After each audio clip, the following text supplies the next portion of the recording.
ఎప్పుడు కించపరచలేదు. అది హిందూయిజం కావచ్చు, ఇస్లాం కావచ్చు, క్రిస్టియానిటీ కావచ్చు. ఆడ మహిళ ఎప్పుడు మగవాడి కన్నా ఎక్కువే అన్ని రిలీజియన్స్ పెట్టున్నాయి.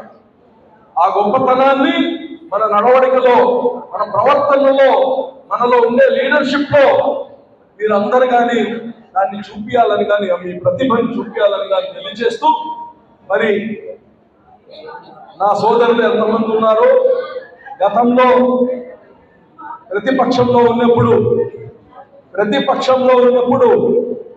ప్రతి రోడ్డు పైన, ప్రతి ప్రజల కోసం, ప్రతి ఆందోళన చేసినప్పుడు నాకు ఇంకా బాగా గుర్తుంది. మాతో పాటు ఆడవాళ్ళు రోడ్ల పైన కూర్చొని పోలీసుల చేత తన్నులు తిని, ఇవన్నీ మర్చిపోలేదు.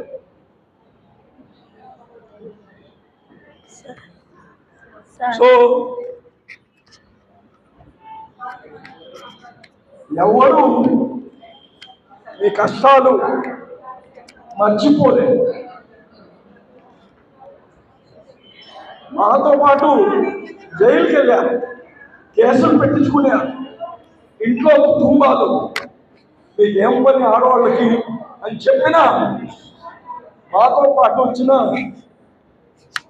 మా ఆడపడుచులందరికీ ఒకటే చెప్తున్నా, పదవులు కాదు, పదవులు ఈరోజు ఉంటాయి, రేపు